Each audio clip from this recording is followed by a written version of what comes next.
Olá, esta é uma videoaula de Tecnologia das Construções 1 do curso técnico integrado em edificações na modalidade de ensino remoto emergencial sobre instalações elétricas. Atenção! O material a seguir é uma videoaula apresentada pelo professor Messias Júnior Lopes Guerra como material pedagógico do IFMG, dentro de suas atividades curriculares ofertadas em ambiente virtual de aprendizagem. Seu uso, cópia e/ou divulgação em parte ou no todo, por quaisquer meios existentes ou que vierem a ser desenvolvidos, somente poderá ser feito mediante autorização expressa deste docente e do IFMG. Caso contrário, estarão sujeitos às penalidades legais vigentes. As instalações elétricas são basicamente um projeto definitivo em que apontamos os pontos luminosos nas lajes, as tomadas nas paredes e interruptores, bem como o quadro de distribuição, e pontos estes que são representados por simbologias. E essas instalações possuem 4 tipos, sendo as de alta tensão, as de média tensão, as de baixa e de extra baixa tensão. As instalações em alta tensão possuem uma tensão nominal superior a 36.200 volts em corrente alternada e são aquelas linhas de transmissão que podemos observar quando fazemos alguma viagem numa estrada. Esse tipo de instalação é especificada pela NBR 14039 e que abrange as instalações de geração, distribuição e utilização de energia. Já as instalações de média tensão, também dimensionadas por esta norma, 14.039, possuem uma tensão nominal inferior a 36.200 volts e superior a 1.000 volts, também em corrente alternada. Esse tipo de instalação são aquelas redes de transmissão que podemos observar nas cidades. As instalações de baixa tensão são especificadas agora pela NBR 5410 e elas possuem uma tensão nominal inferior a 1.000 volts em corrente alternada, e que são aquelas instalações que podemos observar dentro de nossas residências. Já as instalações de extra baixa tensão, também especificadas pela norma 5410, possui uma tensão nominal igual ou inferior a 50 volts em corrente alternada ou a 120 volts em corrente contínua, que são aquelas instalações de telefonia, TV a cabo, que são no campo da tecnologia da informação. Quando vocês forem estudar projeto de instalações elétricas ou até mesmo realizar um projeto elétrico, vocês verão que será muito importante fazer a especificação técnica dos diversos componentes que será adotado neste projeto. E com essas especificações, baseadas no Inmetro, é que o eletricista irá adquirir os equipamentos e, com isso, servirá para garantir o correto funcionamento desse equipamento na instalação, também a segurança dos usuários, bem como a segurança do eletricista e também a conservação do patrimônio como um todo, daquela edificação que vocês realizaram o projeto. Dentro dos materiais utilizados, que são esses equipamentos que vocês realizaram a especificação para o projeto, podemos destacar os conectores, que são dispositivos para fazer a ligação entre condutores e também desses condutores com a parte condutora de um equipamento. Então a gente tem essa pecinha, geralmente é utilizada para chuveiros elétricos, que é mais antigo, e hoje em dia é muito utilizado essa versão mais moderna aqui e de fácil uso. E para um maior número de condutores a serem interligados, é muito utilizado essas barras de conectores, que são condutores rígidos em forma de um tubo de seção perfilada em trecho retilíneo. Os cabos são um conjunto de fios que podem ser isolados ou não entre si, que servirão para conduzir a corrente elétrica propriamente dito nas instalações elétricas da residência. E ele pode ser tanto rígido quanto flexível. O rígido pode ser constituído apenas por um fio condutor ou por mais fios condutores, mas geralmente é apenas com um. E ele possui essa envoltória, como vocês podem observar, que faz o isolamento desse fio condutor. Já o flexível geralmente é constituído por mais fios condutores e de espessuras menores, e sendo flexível para facilitar o seu manuseio na instalação. Aqui deixei um videozinho para vocês visualizarem essa constituição desses cabos, para que vocês entendam melhor. Esse vídeo eu vou deixar disponibilizado lá na plataforma Moodle também. A eletrocalha é o elemento de linha de material, geralmente de aço, que pode ser fechada ou aberta e de forma que fique de forma aparente no ambiente, pendurado por cordoalhas em um teto. Ele é constituído por uma base desmontável, que daí vocês podem fazer essas curvas com partes removíveis, e ele serve para proteger os cabos que a gente vai utilizar como fiação para a condução da corrente elétrica. Já as canaletas têm o mesmo princípio das eletrocalhas, porém é constituído de material de PVC, também ficando aparente no ambiente, geralmente é mais utilizado em paredes, para proteger esses fios ou cabos das instalações elétricas. Os disjuntores elétricos servirão para proteger o circuito elétrico de uma residência contra aquelas cargas elevadas que são os curtos-circuitos. Ou seja, ele tem a função de cortar a passagem da corrente elétrica, né, nesse circuito, quando essa intensidade dessa corrente ultrapassar aquela corrente dimensionada para esse tipo de fiação que vocês utilizarão no projeto, e que normalmente vem especificado nos próprios disjuntores essa capacidade. Além disso, ele pode servir também como dispositivo de manobra para desligar e ligar um circuito de determinado ambiente. E eles podem ser do tipo termomagnéticos ou do tipo DR de alta sensibilidade, que vocês estudarão melhor cada detalhe desses tipos lá em projeto elétrico no ano que vem. Aqui deixei um vídeo para vocês verem alguns detalhes previamente, para vocês conhecerem esses tipos de dispositivo. Os dutos servem para proteger os condutores e geralmente eles podem ser de material plástico e também de PVC, e sua grande particularidade é que eles geralmente são dispostos subterraneamente no solo.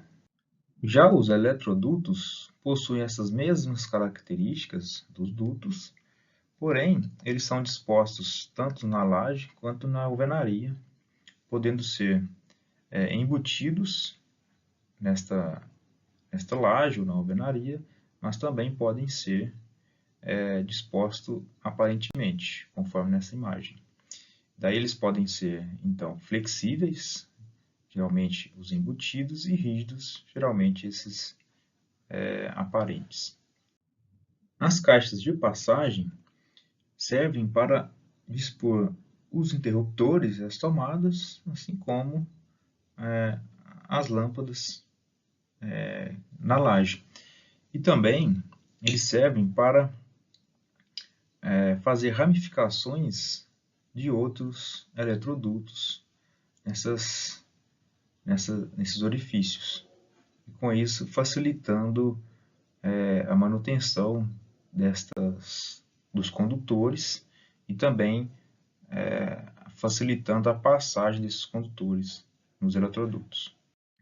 Outros materiais bastante utilizados em projeto elétrico são os interruptores e as tomadas. Esses interruptores, geralmente, para cada país tem um padrão. Também vocês se encontrarão muito com as caixas de medição, que são geralmente aqueles que vocês encontram no padrão de entrada da edificação ou a caixa de distribuição. Estas são as ferramentas que geralmente se utiliza na execução das instalações elétricas em uma edificação. Conforme vocês verão nos vídeos que eu deixei disponibilizado para a execução dessas instalações elétricas. A mão de obra demandada nas instalações elétricas é o engenheiro eletricista na execução do projeto e dos eletricistas na execução da instalação na edificação. Mas podem existir outras funções, como o ajudante de eletricista ou auxiliar de eletricista e o eletricista industrial. Para a entrada de luz e força de uma residência, são necessários dois quadros, um contendo o relógio medidor com a chave geral e outro quadro para a distribuição, onde a entrada geral será dividida em diversos circuitos. Mas esses dois quadros poderão se transformar em um só, possuindo esse relógio, a chave geral e as demais chaves de distribuição. Nas construções que estão no alinhamento da rua, esta entrada se dará diretamente na edificação, tanto por vias aéreas quanto por vias subterrâneas, utilizando aqueles dutos que eu mencionei anteriormente. Em qualquer um desses casos, o quadro de luz e força ficará o mais próximo possível da porta de entrada, do hall ou do terraço, para que facilite essa comunicação com o poste vindo da rua. Para aquelas construções que são afastadas do alinhamento da rua, a entrada pode ser por vias aéreas, que geralmente é mais econômica, porém possui uma aparência menos agradável. Se caso ela for subterrânea, geralmente é colocado um poste no alinhamento da rua, tendo uma base, um quadro, geralmente é de um material metálico, e que conterá o relógio de medição e a chave geral. E a partir deste ponto, a fiação será embutida no solo, ou seja, de forma subterrânea, até um quadro de distribuição que fica no interior da residência. Quadro esse que possui as chaves ou os interruptores de distribuição dos circuitos. Este quadro de distribuição, então, deverá ser disponibilizado em um local de fácil acesso, que geralmente é o corredor, por estar no meio da casa e, com isso, facilitando a distribuição dos circuitos, mas também pode estar no saguão de escadas. E deve sempre evitar a sua colocação dentro dos dormitórios e salas no geral. Nas instalações elétricas e edificações, a ligação da rede pública, que será utilizada pode ser monofásica, bifásica e trifásica. A monofásica possui uma potência de até 7.500 watts e ela possui apenas uma fase, um condutor fase e um condutor neutro. Já a bifásica, como o próprio nome já diz, possui duas fases e este neutro, e possui uma potência de 7.500 a 15.000 watts. E já a trifásica possui três fases mais o neutro e com uma potência de 15.000 a 60.000 watts. Algumas condições para o início da execução das instalações elétricas devem ser destacadas, tais como os projetos devem estar disponíveis para essa execução, os equipamentos e as ferramentas devem estar em condições adequadas para uso, e quando se tratar de instalações elétricas embutidas nas lajes, a montagem da forma dessa laje deve estar concluída. E se tratando dessas instalações embutidas nas alvenarias, a marcação de onde essas tubulações irão passar devem estar também concluídas. Para as instalações embutidas em lajes de concreto, deve-se realizar a fixação das caixas de passagem de acordo com o projeto elétrico, a distribuição das tubulações de acordo com esse projeto, o travamento dessas tubulações para que na concretagem dessa laje essas tubulações ou eletrodutos não se movam. Devem prever as aberturas na laje para a descida dos quadros elétricos e para as prumadas das tubulações, como vocês podem ver, e prevenir o entupimento dessas caixas de passagem com serragem ou papel para que na hora da concretagem esses equipamentos não sejam comprometidos. Para o caso das alvenarias, deve-se realizar a marcação dos pontos de tomadas de acordo com o projeto elétrico. Também deve-se realizar os cortes para instalações dessas tubulações, como vocês podem ver aqui. Deve-se realizar a fixação das caixas de passagem, o chumbamento dessas caixas com argamassa e a colocação dos eletrodutos. E também prevenir o entupimento dessas caixas de passagem utilizando um papel, fazendo com que fiquem livres de argamassa. Após o chumbamento dos eletrodutos, das caixas de passagem e do quadro de distribuição nas alvenarias, inicia-se o processo de passagem da fiação por esses equipamentos. Não é muito recomendável deixar essa etapa para o final, porque caso ocorra o entupimento de alguma tubulação, é possível de recuperá-los. Aqui vocês podem observar um vídeo com as instruções para esse processo. A fase de terminação das instalações embutidas é realizada a colocação das tomadas e interruptores nas alvenarias, junto com as suas capinhas, que são chamadas de espelhos, e também de lustres, que são dispostos nas lajes. Esta etapa deverá ser feita depois da pintura para que esses equipamentos não sejam comprometidos ou sujos. As instalações aparentes são aquelas instalações elétricas que não ficam embutidas no concreto ou na alvenaria, dando um aspecto diferente na arquitetura do ambiente. Uma particularidade desse tipo de instalação é que eles são rígidos, geralmente compostos por um material metálico, e são fixados na parede ou na laje, utilizando buchas, parafuso e abraçadeiras. Aqui vocês podem visualizar um vídeo demonstrando o processo de execução desse tipo de instalação.